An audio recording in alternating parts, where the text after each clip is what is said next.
gudoomiye ku-xigeenka gobolka Sool ahna kusimaha gudoomiyaha gobolka Sool oo heliya xogayaha fulinta dawladda hoose degmada Laascaanood ayaa saaka kormeer ballaaran ku sameeyay cilbiyood qayb ka ah biyo ballaarinta degmada Laascaanood ee hormood ka tahay wasaaradda kheyraadka biyaha Jamhuuriyadda Somaliland oo kaashanaysa sanduuqa horumarinta Somaliland ee SDF cilbiyoodkan oo bilowgii bishan uu dhagax dhigay wasiirka kheyraadka biyaha ayaa gudoomiyaha gobolka Sool wuxuu warbixin kaga dhageystay madaxda iyo mas'uuliyiinta kambaniga Ali Xassan oo isagoo ah kambaniga gacanta ku haya ceelkaasi xogayaha fulinta dawladda hoose degmada Laascaanood iyo waliba ku-xigeenka barasaabka gobolka Sool oo labadooduba si isku mid ah uga mahad celiyay mashruuca biyo ballaarinta degmada Laascaanood ee hormood ka tahay wasaaradda kheyraadka biyaha Jamhuuriyadda Somaliland oo ceelkan uu qayb ka yahay ama baadu alxamdulillah maanta waxaan u taaganahay oo aanu taaganahay goobtii laga qodayay biyo ballaarinta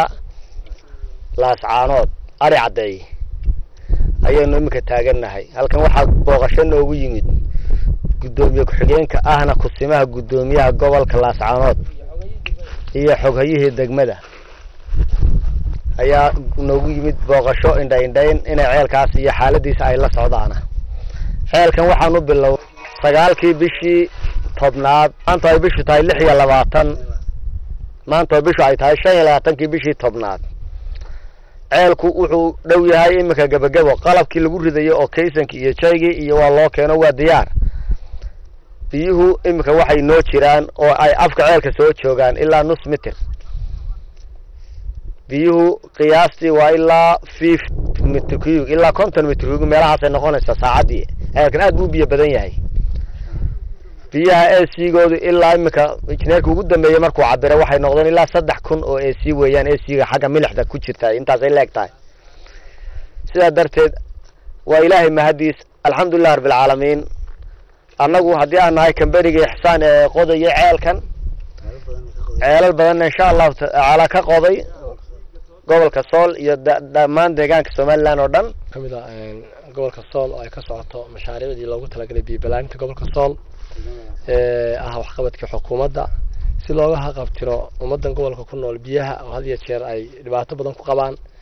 ilaahay baan marka hore u mahad naqanaa rabbi isaga ayaa awood iskale marka labaad waxaan naqanaa xukuumadda mashruuca fulinaysa iyo wasaaradda biyaha oo hormuudka iyo wasiirka wasaaraddu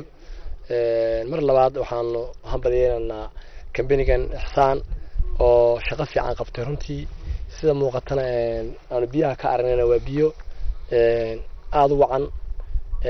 wuxuu ku dhow yahay ceelku gabagabo waxaan ilaahay markaa ka baryanaa in ilaahay ceelka noo barakeeyo annaguna aan intifaacsano xoolaha iyo dadkuba 25 bishii tobnaad waxaanu kormeer shaqo ku nimid ceelkii biyo ballaarinta Laascaanood ari caday waxaanu u kurgalaynay xaaladda ceelkaasi iyo barnaamij hawlihiisa meeshay marayaan waana yani waajibaad in aad ka war hesho oo ogaato xogta dhabta ah ee jirta ceelkaas meeshu marayo caqabada hadday jiraan in laga war helo waxaan rajaynaynaa haddii aan leedmo in aanu yani meel kasta oo ay xukuumaddu wax ka fulinayso inaanu istaagno oo taabano oo hubinno oo aanu dabagal ku nahay halkaa markaan intaa kaga gudbo guddiga abaaraha Jamhuuriyadda Somaliland waxaan ugu baaqayaa gobolka Sool intiisa badan ay ka jirto abaar baahsan ay ka jirto biyo la'aan ay ka jirto maxaa la yiraahdaa cunto la'aan ay ka jirto maxaa la yiraahdaa allaarti uu ka jiro waxaan ugu baaqayaa shacabka gobolka Sool inay ilaaliyaan nabadgelyada inay dadka soo guuray ee abaartu soo rartay ee walaalahooda reer Somaliland maxaa la yiraahdaa soo guuray meelaha ay roob ku heleen maxaa la yiraahdaa soo dhaweeyaan inay nabadgelyadooda ilaashadaan inay ilaahay baryaan insha Allah marka ay soo asxaan falaan oo dadku soo asxaan falaan ilaahay baa u naxariisan doona insha Allah guddiga abaarahan waxaan u leenahay halada soo gaaro deegaamo badan oo ka tirsan gobolka Sool biyo iyo intaba halada soo gaaro si degdeg ah xaaladdu way sii adkaanaysaa marba marka ka dambaysa inkastoo ay jiraan meelo yaryar oo roob helay haddana meelo yaryar oo roob ku helay miisaan ka fara badan baa fuulay u mahadnaqayaa marka wasiirka wasaaradda khayraadka biyaha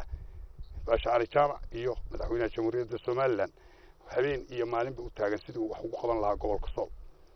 sidii wax ugu qaban lahaa iyo guud ahaan somaliland